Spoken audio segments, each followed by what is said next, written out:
कैसे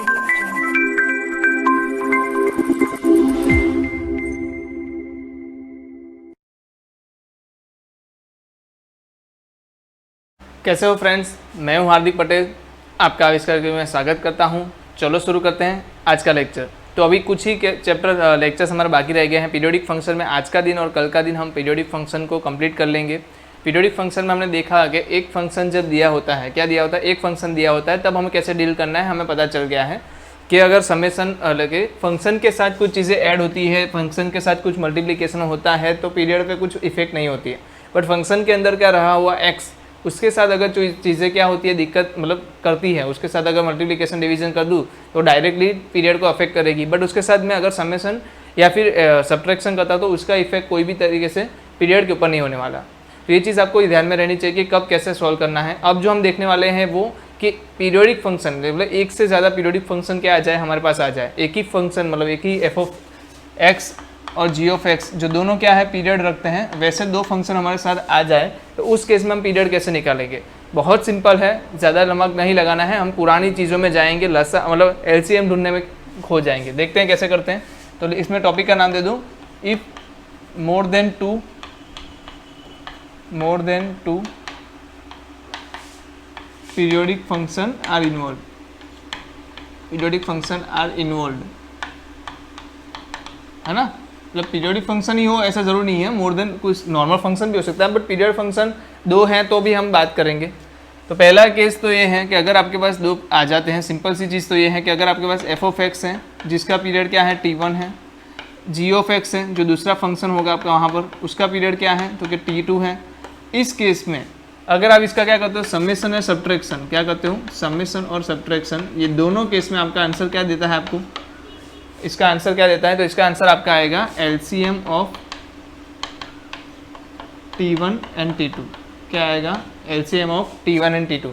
तो आप T1 एंड T2 का जो भी एलसीएम निकालोगे उस दोनों पीरियड से आप जो भी एलसीएम निकालोगे वही आपका क्या होगा पूरे फंक्शन का पीरियड होगा। जो आपका T है वो क्या होने वाला है तो कि LCM of T1 and T2। Simple है, इतनी चीज़ तो समझ में आती है।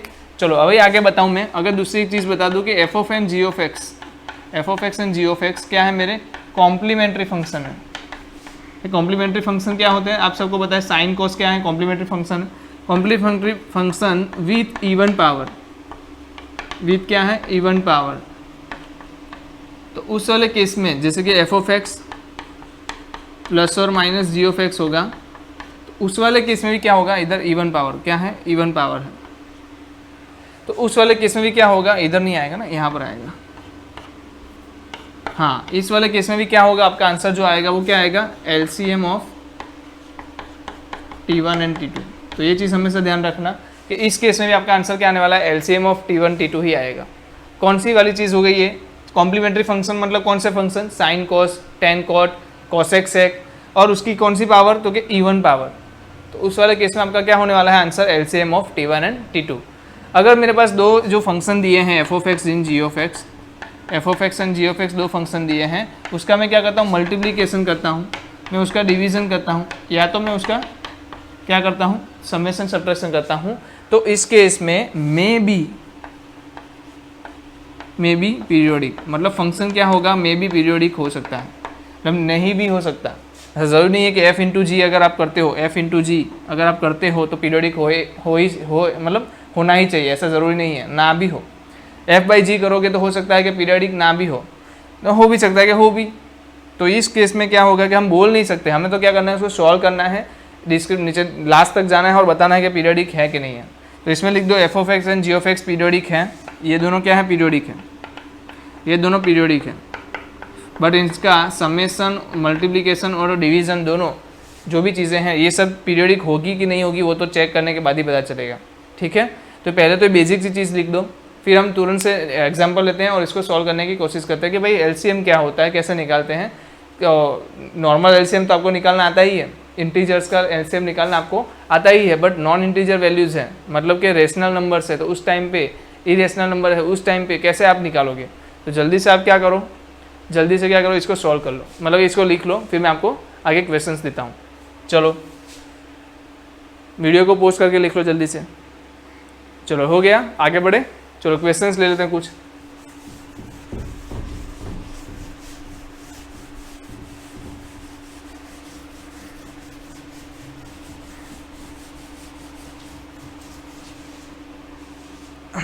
चलो क्वेश्चंस लेते हैं हमारे पास।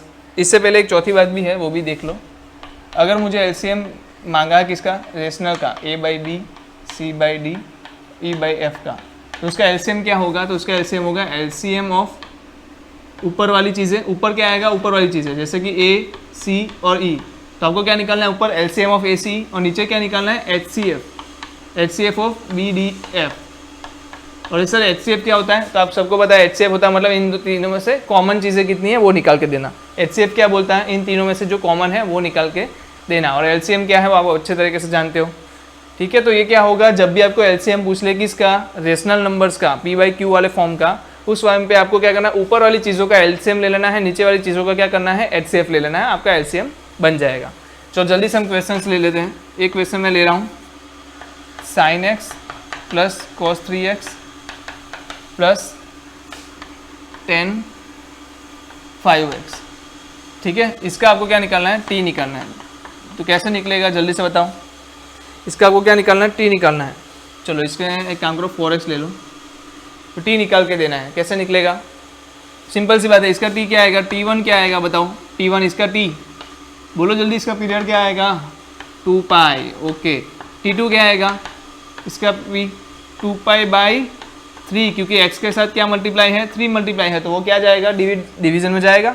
चलो t3 क्या आएगा जल्दी बताओ, t3 क्या आएगा, तो कि π/4, नॉट 2π/4, क्या आएगा, π/4। तो यहाँ पर गलतियाँ मत करना। 10 का क्या होता है जल्दी बताओ, पीरियड पाई होता है ना, और डिवाइड बाय क्या होगा, x के डिवाइड में क्या है, और x के मल्टीप्लिकेशन में क्या है, 4, तो डिवाइड में क्या आएगा, 4। तब t1, t2, t3 तो मिल गए। एलसीएम निकालना है हमें। एलसीएम किसका निकालेंगे, तो कि 2 पाई का, फिर क्या 2π/3 का, और π/4 का। क्या निकलेगा, चलिए एलसीएम बताओ कैसे निकालेंगे एलसीएम, ये बताओ। इसका एलसीएम कैसे निकलेगा, ऊपर वाली चीज़ों का एलसीएम ले लो सर। ऊपर वाली चीज़ में क्या है, 2 पाई और पाई। सर नीचे वाली चीज़ में क्या है, HCF, तो 1, 3 एंड 4। अगर 1 आ जाता है तो सिंपल सी बात है, जब भी आपके पास तीनों में से कोई एक वैल्यू 1 बन जाए ना, इसका HCF 1 ही होगा। जब भी तीनों में से कोई एक वैल्यू क्या हो जाए, 1 हो जाए, आपका HCF हमेशा क्या होगा, 1 ही होगा। तो इसका आंसर तो क्या आ जाने वाला है, 1। इसका आंसर क्या आएगा बताओ, 2 पाई, क्या आएगा एलसीएम, बड़ा कौन है सबसे बड़ा, 2 पाई जैसा ही आएगा ना, क्योंकि 2 पाई का मल्टीपल 2 पाई है, 2 पाई का मल्टीपल 2 पाई है, और पाई का मल्टीपल 2 पाई होता है, हाँ, पाई × 2 मल्टीपल है। तो ये 2 पाई ऐसी चीज़ होगी जो तीनों के मल्टीपल में आती हो। एलसीएम क्या बताना चाहता है, ये जो तीनों के मल्टीपल में कॉमन हो ना, पहला नज़दीक का जो कॉमन है, लोवेस्ट कॉमन मल्टीपल है ना। तो ये चीज़ आपको पता होनी चाहिए कि एलसीएम होता क्या है। यहाँ पर एलसीएम के बाद आपके पास आंसर क्या आ गया, 2 पाई डिवाइड बाई 1। इसका मतलब इसका जो पीरियड आएगा वो क्या आएगा, 2 पाई। कितने लोगों को समझ में आया, क्या करना है, तीनों का इंडिविजुअली आपने क्या फाइंड कर लिया, पीरियड फाइंड कर लिया, और उसी पीरियड के साथ आपने एलसीएम निकाल दिया और आपका आंसर 2 पाई आ रहा है। तो इसका पीरियड क्या होगा, 2 पाई। चलो सेकंड क्वेश्चन ले लेता हूँ मैं। मेरे पास है sin πx plus fractional part function x। चलो इसका मुझे निकाल के दो। इसका पीरियड क्या आएगा, तो सर ये t1 क्या आएगा, तो sir 2 pi divide by pi. चलो इसका क्या आएगा सर, t2 आएगा 1। इसका मतलब ये पाई कैंसिल, तो क्या आ गया 2, है कि नहीं, पाई कैंसिल है ना, तो ये आ गया 2। इसका t1 क्या आ गया 2, t2 आ गया 1। तो एलसीएम क्या होगा, 2 और 1 का, सबको पता है 2 आएगा। एलसीएम क्या आएगा, 2 आएगा। आया समझ में कि नहीं आया, आया ना हर किसी को। चलो आगे लेता हूँ मैं एक और question, sin 3x plus modular fractional part function x। इसका निकाल के दो जल्दी से। तो t1 क्या आएगा, सब कोई बता सकता है सर, 2 पाई/3 आएगा, है ना, ये तो मल्टीप्लाई 3 से है। इधर क्या आएगा, t2 1 आएगा कि नहीं आएगा, 1। चलो इसमें एक काम करते हैं, x/3 ले लेते हैं। तो अब बताओ क्या आएगा, 3 आएगा। इसका आंसर क्या आएगा, 3 आएगा। चलो जल्दी से मुझे बताओ एलसीएम क्या ले लूँ मैं, 2 पाई/3 और 3। तो इसका आंसर क्या आना चाहिए जल्दी बताओ। तो एक चीज़ हमेशा ध्यान रखना, यहाँ पर सीखने वाली चीज़ आई है, सीखने वाली चीज़ है, स्टार मार्क कर देना। सीखने वाली चीज़ आई है कि अगर ये नंबर क्या है इरेशनल और ये नंबर क्या है रेशनल, तो रेशनल और इरेशनल का LCM can't determine, can't possible, या नो सॉल्यूशन।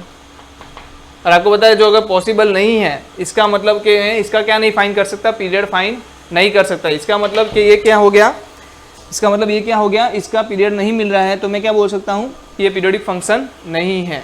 तो ये जो मेरी चीज़ है वो क्या नहीं है, पीरियोडिक फंक्शन नहीं है, या फिर नॉट पीरियोडिक फंक्शन। कब की बात है, जब ये एलसीएम के अंदर इरेशनल और रेशनल, देखो पाई क्या है, इरेशनल टर्म है, 3 क्या है, रेशनल टर्म है, तो दोनों अगर इरेशनल और रेशनल टर्म में आते हैं तो उस टाइम पे आप एलसीएम नहीं फाइंड कर सकते। यहाँ पर देखो पाई था बट यहाँ पर कैंसिल आउट होके रेशनल बन गया था, तो ये दोनों रेशनल थे, तो रेशनल का एलसीएम निकलेगा, रेशनल और इरेशनल का एलसीएम नहीं निकलेगा। इसका मतलब ये क्या हो गया, तो कि ये फंक्शन पीरियोडिक नहीं है। समझ में आ रहा है, पीरियोडिक फंक्शन में एलसीएम ढूंढो, तो ये चीज़ आपको खास पता होनी चाहिए। अगर इसका लिखना हो तो 5वें पॉइंट पे लिख दो, एलसीएम ऑफ इरेशनल और रेशनल नॉट पॉसिबल। ठीक है, ये चीज़ लिखना ज़रूरी है, एलसीएम ऑफ इरेशनल और रेशनल नॉट पॉसिबल। जल्दी से ये तीनों क्वेश्चंस का सॉल्यूशन लिख लो। ठीक है, तो अगर आगे जाके हम दूसरे क्वेश्चंस भी कर लेते हैं जल्दी से, कोई जात की देरी नहीं होनी चाहिए इस क्वेश्चन में, जल्दी से नोट डाउन कर लो। और समझ में आया होगा ना, कर क्या रहे हैं हम लोग, सिंपल सी चीज़ है, तीनों के हम क्या निकालते हैं, तीनों या दो या जितने भी फंक्शन आपको दिए हैं सबके क्या निकालो, पीरियड निकालो और उसका एलसीएम ले लो बस। चलो जल्दी से लाओ आगे बढ़ते हैं।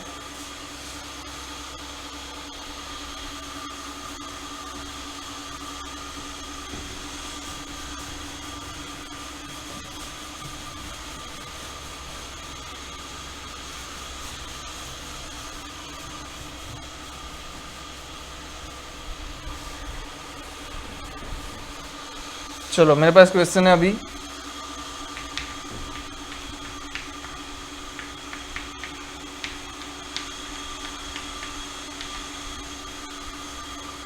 दूसरा क्वेश्चन मेरे पास है।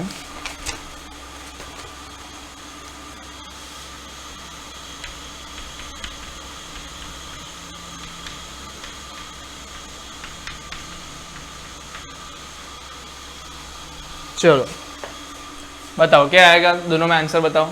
चलो पहले इसका देख लो, sine square cos square even power complementary function, complementary function ने इवन पावर हो, हम क्या करते थे आपको पता है, क्या लेंगे, T1 ढूंढेंगे, T2 ढूंढेंगे और क्या कर देंगे, एलसीएम ऑफ T1 T2 ले लेंगे। चलो जल्दी से मुझे T1 बता दो क्या आएगा। साइन स्क्वायर है, क्या होता है, उसका पीरियड पाई होता है, मल्टीप्लाई में कौन है 1/4, तो क्या होगा, डिवाइड में 1/4 होगा। यहाँ पर क्या आएगा, पाई डिवाइड बाई 1/3 आएगा, सिंपल सी चीज़। तो सिंपल सी बात तो ये है कि एलसीएम क्या आने वाला है, तो T1 = 4 पाई और इसका मतलब हुआ 3 पाई। देखो पाई पाई तो दोनों में कॉमन है, तो उसको तो ध्यान नहीं देना, हमें सिर्फ किसका निकालना रह गया, 4 और 3 का, क्या आएगा 12। तो इसका आंसर क्या आएगा पीरियड में 12 पाई। कितने लोगों को पता चला एलसीएम निकालना, अरे एलसीएम निकालना आता है ना, अगर नहीं आता है तो आप इस तरीके से भी निकाल सकते हैं कोई लोग। कैसे कैसे निकाल सकते हैं, तो सिंपल सा फंडा बताऊँ तो मैं, चलो कुछ लेते हैं नंबर्स 10, 15 और मेरे पास है 100, हमें इसका एलसीएम निकालना है। तो कैसे निकालेंगे, तो देखो 10 है, पहले आप क्या करो, 2 से डिवाइड हो सकता है तो करो, 2 से डिवाइड किया मैंने, क्या बचा 5, यहाँ पर कुछ नहीं आया तो ऐसे रहने दो, इधर क्या आया 50, अभी भी 2 से कर सकते हैं तो फिर से 2 से करो, क्या आएगा 5, 15 और 25। फिर किससे कर सकता हूँ, 3 से कर सकता हूँ, तो 3 ने ले लिया, क्या बचा 5, 5, 25। अब 5 से किया तो 115, वापस से 5 से करो तो 111। ये कितने लोगों को पता था, सिंपल सी चीज़, क्या आएगा 2 × 2 4, 4 × 3 12, 12 × 5 60, 16 × 5 300। इसका मतलब कि 300 इसका एलसीएम आएगा। अभी मेरे पास क्या था 3 पाई एंड 4 पाई, क्या था 3 पाई एंड 4 पाई। तो आप पहले क्या करो, पाई से डिवाइड कर लो, पाई से डिवाइड करोगे तो क्या आएगा 3 4 आएगा, फिर 3 से किया तो 1 4 आएगा और इसका 4 से किया तो 1 1 आ जाएगा। तो इसका मतलब क्या आया 3 × 4 × पाई 12 पाई। दोनों इरेशनल है इसलिए हैं, और दोनों इरेशनल कैसे हैं, एक ही फॉर्मेट के हैं। अगर यहाँ अंडर रूट पाई होता और यहाँ पाई होता तो भी नहीं होता, तो भी आप नहीं कर पाते। दोनों सेम फॉर्मेट के हैं, दोनों में से कॉमन निकल जा रहा है, इसलिए इसका आंसर निकाल पा रहे हो आप। चलो लिख लो ये भी, वहाँ पर देख ले पहले, चलो इधर देख लो पहले। चलो इसमें क्या आंसर आएगा बताओ, कोई समझदार इंसान। सर आप तो इधर 1 लिख दो, इधर क्या है 1 है ना। इसका पूरे का क्या आता है, फंक्शन के बाहर मल्टीप्लिकेशन है तो फर्क पड़ता नहीं है, फंक्शन के अंदर कुछ मल्टीप्लाई नहीं है, तो इसका क्या आंसर आने वाला है t1 का 1। चलो 10 का क्या होता है पाई, और सर यहाँ तो कुछ दिक्कत हो गई, क्या करेंगे बताओ। 10 का पाई होता है यहाँ, तो एक बात मुझे बताओ इसका आंसर क्या आता है, इसका आंसर क्या आता है, इंटीजर्स आते हैं ना, इसके आंसर्स क्या आते हैं, इंटीजर्स आते हैं। अगर इसका आंसर इंटीजर्स आते हैं तो सिंपल सी एक चीज़ मुझे बता दो, अगर इसका आंसर इंटीजर्स आते तो एक चीज़ मुझे बता दो कि ये इंटीजर वैल्यू जब पाई से मल्टीप्लाई होगी तो 10 कैसा आंसर देगा, 0। इसका मतलब ये हमेशा 0 है, ऑलवेज 0। अगर ये ऑलवेज 0 है तो बताओ एक ही फंक्शन रहा, और इसका t क्या हो गया आपका 1, तो आंसर क्या है 1 आएगा। हाँ सिंपल, ज़रूरी नहीं है कि मैं आपको क्वेश्चन दूंगा इसी मेथड से सॉल्व होगा, पहले की मेथड भूल थोड़ी जानी है। ये क्या हो रहा है 0 दे रहा है, तो आंसर क्या आ रहा है t1 = 1 आ रहा है। चलो जल्दी से नोट डाउन कर लो दोनों, जल्दी से नोट डाउन कर लो।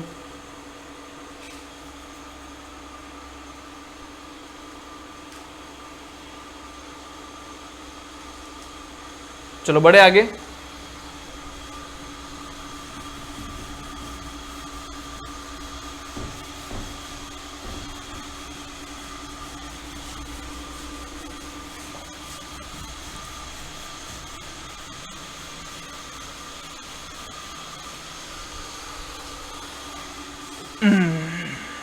चलो एक क्वेश्चन है मेरे पास, मस्त वाला क्वेश्चन है, ध्यान देना इस पे।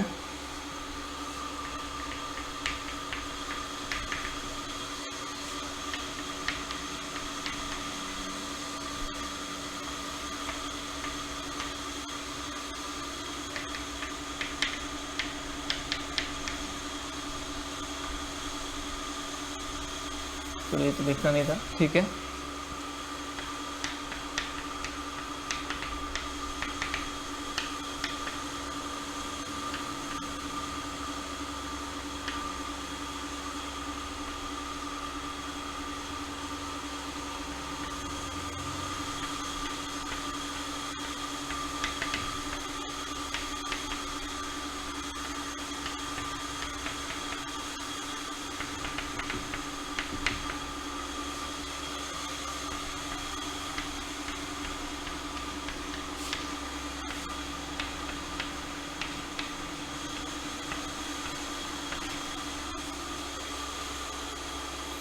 चलो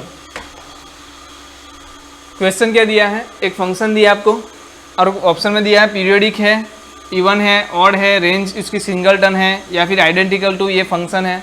मतलब इतने सारे ऑप्शंस में से आपको जो जो हो रहा है वो सब टिक करना है। मतलब पीरियोडिक होगा तो पीरियोडिक में टिक करोगे, इवन होगा तो इवन में टिक करोगे, ऑड है तो ऑड में टिक करोगे, इस तरीके से। तो पहली चीज़ तो ये हो जाएगा फंक्शन क्या बताना चाहता है वो समझ ले आप। तो यहाँ पर दिया है, क्या दिया है यहाँ पर, इंटीजर वैल्यू। तो पिछली बार जो देखी थी वही चीज़, ये क्या होने वाला है 0। अगर ये 0 हो गया, अगर ये 0 हो गया तो सिंपल सी बात है फंक्शन आपका क्या हो रहा है, f(x) = 0 हो रहा है। f(x) = क्या हो रहा है, 0 हो रहा है ना। तो मतलब इसको मैं क्या कांस्टेंट फंक्शन हो गया है, तो क्या कांस्टेंट फंक्शन है, अरे नहीं है क्या कांस्टेंट फंक्शन। इसका आंसर हमेशा क्या आने वाला है, 0 ही आने वाला है। तो क्या इसको मैं पीरियोडिक बोल सकता हूँ, बट इसका पीरियड में फाइंड नहीं कर सकता। पीरियोडिक बोल सकता हूँ पर पीरियड फाइंड नहीं कर सकता। तो ये पीरियोडिक है क्यों, कांस्टेंट है। और कांस्टेंट फंक्शन कैसे होते हैं, पीरियोडिक होते हैं। चलो इवन है, ऑड है, तो आपको एक चीज़ पता होगी कि एक मात्र ऐसा फंक्शन है, the one and only function which has the odd and even at the same time. f(x) = 0 क्या होता है, हमेशा क्या होता है, ऑड एंड इवन दोनों होता है, ऑड एंड इवन दोनों होता है। तो इसका आंसर भी क्या आएगा, इवन एंड ऑड तो होगा ही, सिंपल सी चीज़ है। चलो रेंज सिंगलटन है, इसका आंसर क्या आया, इसका आंसर क्या आएगा, हमेशा क्या आएगा 0। इसका मतलब कि इसके अगर मैं रेंज लिखूँ तो क्या आएगी, सेट के अंदर 0 आएगा। इसका मतलब ये कौन सा सेट हुआ, सिंगलटन ही हुआ ना। तो ये भी क्या हो रहा है, सच हो रहा है। आया समझ में कैसे चारों चीज़ें सेम हो गई। चलो अभी क्या बोल रहा है, identical to signum function fractional part x divide by under root fractional part x। चलो आगे मुझे आइडेंटिकल चेक करना है, तो उसके लिए 3 स्टेप होते थे। पहला क्या करना था, हमें डोमेन चेक करना होता है, डोमेन सेम होने चाहिए। फिर हमारे पास क्या सेम होनी चाहिए, रेंज सेम होनी चाहिए। अगर ये दोनों सेम हो जाता है तो फिर लास्ट में हम चेक करते थे f of x equal to g of x. पहली बात तो ये दोनों को सेम करना है। तो सबसे पहले डोमेन बताओ, तो मुझे इसका डोमेन बताओ कि भाई सिग्नम फंक्शन कुछ डोमेन के बारे में बोलता है, कुछ नहीं, उसके अंदर कुछ भी चलता है तो वो टेंशन नहीं ले रहा। ये सिग्नम फंक्शन भी कुछ भी चलेगा, ओके नो प्रॉब्लम। ये क्या बोलेगा, फ्रैक्शनल पार्ट फंक्शन के अंदर कुछ भी चलता है, तो इसका आर आया, इसका भी आर आया, इसका भी आर आया। चलो ये क्या बोलेगा, अरे दिक्कत हो गई, ये क्या बोलेगा, अगर मेरी वैल्यू क्या हो गई, fractional part function x value can't be zero, है ना, क्योंकि डिवीजन में है, नीचे है तो क्या बोल सकते हो आप कि उसका आंसर क्या नहीं हो सकता, जीरो नहीं हो सकता। अभी जीरो देगा कब, ये बताओ जल्दी से। फ्रैक्शनल पार्ट फंक्शन जीरो कब देता है, कब देता है, जब value x is equal to integer आ जाए। क्या आ जाए, इंटीजर आ जाए। कितने लोगों को पता था ये कि x की वैल्यू में अगर इंटीजर लेता हूँ तो फ्रैक्शनल पार्ट फंक्शन x क्या हो जाता है, जीरो हो जाता है। इसका मतलब कि ये कौन सा डोमेन देगा, r minus integer, r minus integer. मतलब मैं क्या ले सकता हूँ, x की वैल्यू r माइनस इंटीजर में से ले सकता हूँ। तो इन सब का अगर मैं क्या ले लूँ, इंटरसेक्शन ले लूँ, तो आपको पता तो चल ही गया डोमेन क्या आ गया, r माइनस आई। चलो चेक करो क्या हमारा जो फंक्शन दिया है उसका डोमेन क्या होता है। तो पहले बताओ साइन को कोई प्रॉब्लम नहीं, साइन तो r देता है, r में डोमेन होता है। फिर फ्रैक्शनल पार्ट फंक्शन है कौन सा है, ग्रेटेस्ट फंक्शन, तो वो भी क्या बोलता है सर, r में चलता है। बट ये वापस से डिवीजन में बैठा है, ये भी क्या बैठा है, वापस से डिवीजन में बैठा है, तो इसमें भी क्या आएगा, सेम वही r माइनस आई। तो क्या पता चला, डोमेन दोनों में क्या आ रहे हैं, सेम आ रहे हैं। तो डोमेन सेम, डोमेन क्या आ गया, सेम आ गया, डोमेन तो क्या आ गया, सेम आ गया। तो जल्दी से रेंज क्या है इसकी, ये रही, इसकी रेंज निकालो क्या आता है, signum fractional part function x, fractional part function x।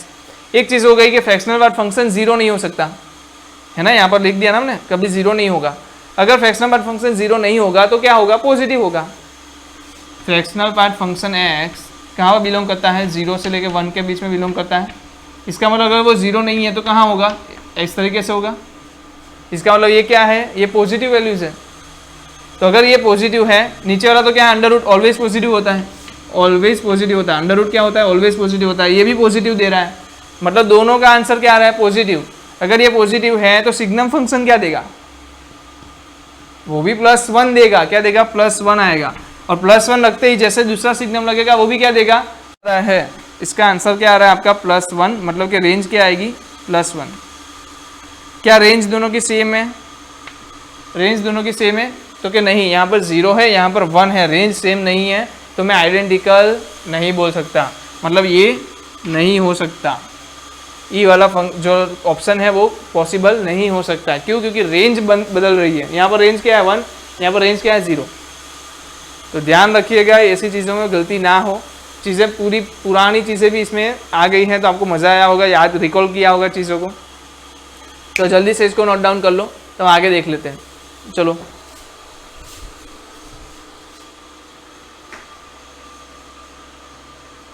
दूसरा एक क्वेश्चन ले लेते हैं।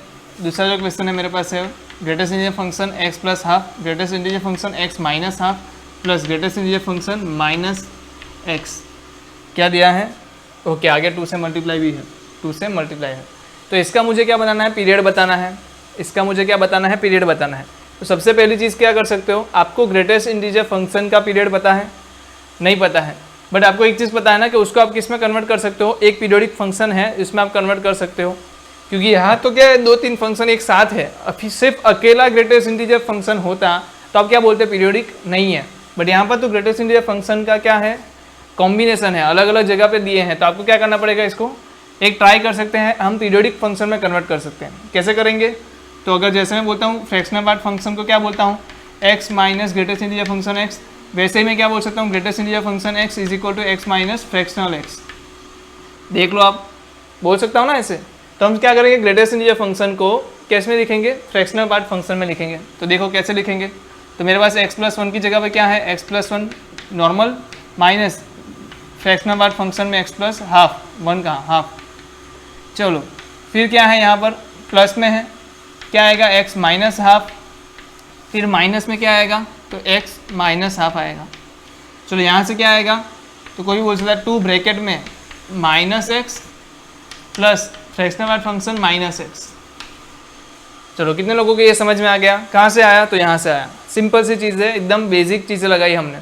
अब यहाँ पर क्या हो रहा है, देखो यहाँ पर एक रहा प्लस एक्स, एक एक्स इधर रहा, एक एक्स इधर रहा, तो यहाँ पर x प्लस एक्स 2x, और ये क्या है माइनस एक्स प्लस 2, तो क्या हुआ ये माइनस 2x हुआ ना multiplication, minus 2x plus x क्या हो गया, x वाले टर्म निकल गए, x वाले टर्म क्या हुआ निकल गए, x वाले टर्म निकल गए, तो बाकी क्या बचा, बाकी आपके पास बचा half minus greatest integer function half plus half minus minus plus half, हाँ ये रहा माइनस प्लस माइनस हाफ।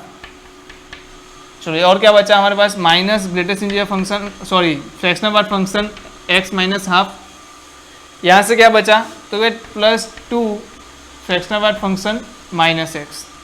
चलो जल्दी से बताओ, वन हाफ भी कैंसिल, तो बाकी अब 3 चीज़ें ही रही।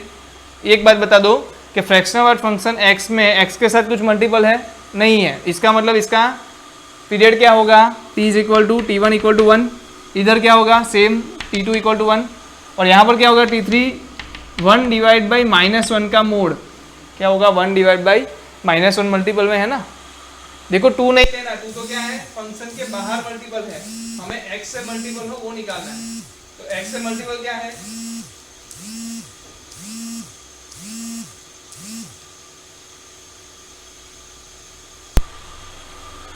हमें तो क्या निकालना है 2 से मल्टीपल है वो नहीं चलेगा, वो तो फंक्शन के बाहर मल्टीपल है, हमें तो x के साथ जो मल्टीपल में है वो चाहिए, तो वो क्या है -1 है और 1 डिवाइड बाई -1 में लिखूंगा, और -1 कैसा मोड में, तो ये भी क्या आएगा T3 इज इक्वल टू 1, तो LCM क्या आएगा ये बताओ, LCM क्या आएगा 1 1 1, क्या आएगा LCM 1 ही आएगा, तो इसका आंसर क्या आने वाला है period t is equal to 1।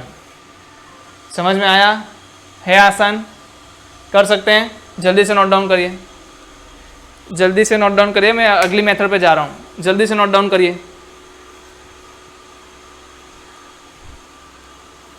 चलो आए आगे, आ जाओ, चलो इधर आ जाओ, वापस आ जाओ।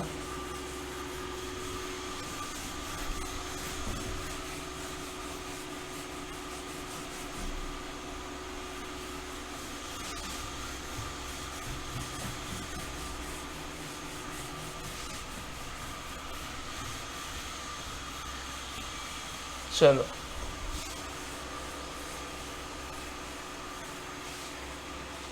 अभी दूसरी मेथड जो आती है इसके बाद की मेथड, ये मेथड में हमने क्या देखा, ये मेथड में हमने क्या देखा जल्दी बताओ क्या करना था, अगर दो फंक्शन हमें एक साथ दे दे तो हम क्या करते थे, दोनों का पीरियड फाइंड करते हैं और उसका एलसीएम लेते हैं, ठीक है। तो एलसीएम जो आंसर आता है वही हमारा क्या होगा, पीरियड होगा। अब तीसरी जो मेथड है वो है बाय चेकिंग मेथड। क्या करना है, हमें चेक करना है, चेकिंग मेथड। अब चेकिंग मेथड में क्या है, 3 स्ट्रेटेजी है। फर्स्ट स्ट्रेटेजी ये है कि आप क्या करो, फंक्शन में x प्लस पाई/2 रखो, अगर आपका फंक्शन वापस ऐसा आ जाता है तो आप क्या बोलोगे, पीरियड क्या है, पाई/2 है। अगर यहाँ पर पाई/2 नहीं आता है तो आप क्या करोगे, सेकंड स्टेप अपनाओगे, वो क्या होगा, तो वो होगा x प्लस पाई होगा। कितना ऐड करोगे, पाई ऐड करोगे, और आपका आंसर वैसा का वैसा लाने की कोशिश करोगे। अगर आ जाता है तो क्या लिख दोगे, t is equal to pi. And last and final क्या है आपके पास, 3 is equal to f of x plus 2 pi, और वहाँ पर भी आपको फंक्शन मिल जाता है, आप क्या बोल दोगे, t आपका क्या है 2 पाई।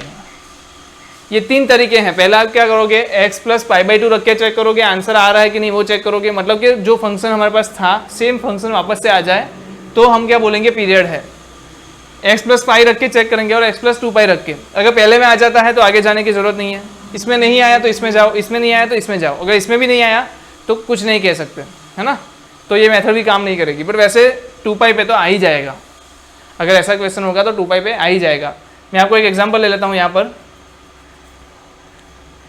ओके चलो लेते हैं example, f of x is equal to sine x minus cos x divide by sine x plus mod में कॉस एक्स। अब इसको आपको चेक करना है कि इसका पीरियड क्या होगा, तो ना ही आप एलसीएम लगा सकते हो क्योंकि यहाँ पर मोड वाला चीज़ दी है, तो यहाँ पर वो चीज़ तो काम नहीं करने वाली। तो क्या कर सकते हैं हम, सिंपल से एक काम कर सकते हैं हम लोग, जो काम क्या है, इसमें हम क्या करें, x plus pi x plus pi x plus 2 pi रख के चेक करते हैं। तो सबसे पहले मैं काम क्या करता हूँ, x प्लस पाई/2 चेक करता हूँ। क्या करता हूँ, x प्लस पाई/2 क्या आएगा, sine x plus pi minus cos x plus pi divide में क्या आएगा, sine x plus pi by two, और क्या आ जाएगा cos x plus pi by two. चलो जल्दी से बताओ क्या क्या आंसर आएंगे, ये बताओ, बस अब तो आंसर बताओ क्या आएंगे। Sign x plus pi by to, sine pi by to से बढ़ के सेकंड क्वाड्रेंट में जाएगा तो साइन कैसा है, पॉजिटिव है, तो क्या आएगा कॉस एक्स माइनस कॉस कैसा है, पॉजिटिव हो जाता तो इधर क्या आ जाएगा, इधर पॉजिटिव आ जाएगा क्या, साइन एक्स। इसमें किसी को कुछ दिक्कत, cos x plus pi by to क्या होता है, माइनस साइन एक्स होता है, तो आगे क्या है माइनस है तो minus minus plus sine x.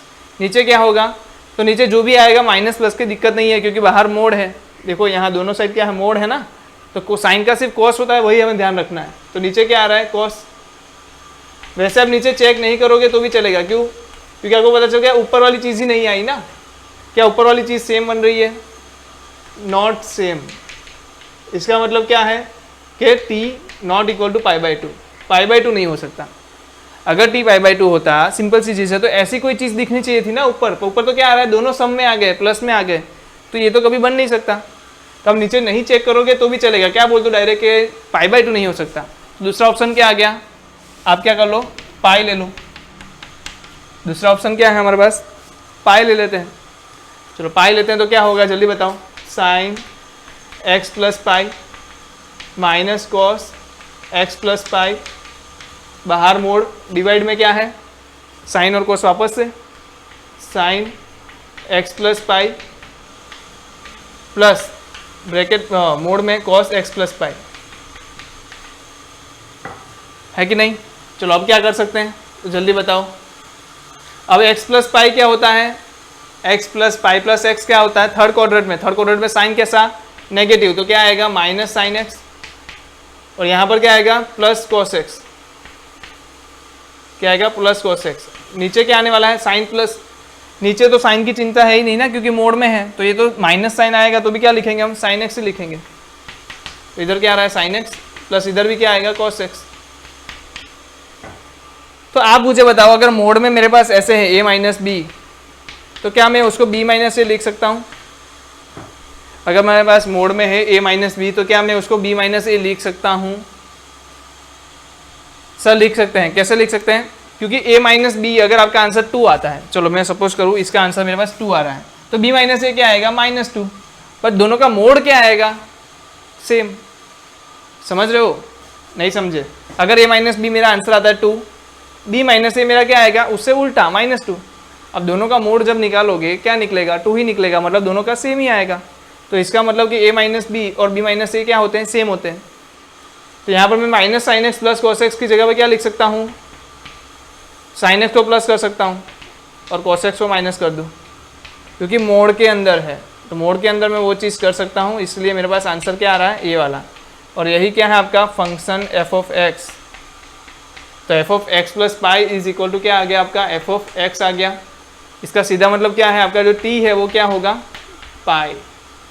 T जो है वो क्या हो जाएगा, पाई हो जाएगा। तो क्या करना है, हमें सिंपल सा काम करना है, पहले F of x plus pi by to find करना है। अगर फंक्शन वापस से वैसा आ जाता है तो हमें बोलना है पीरियड पाई बाई टू है। अगर वहाँ पर नहीं आता है तो हम वहाँ पर रुकेंगे नहीं, हम एक्स प्लस पाई चेक करेंगे। अगर वहाँ पर आ जाता है तो बोलेंगे पीरियड पाई है।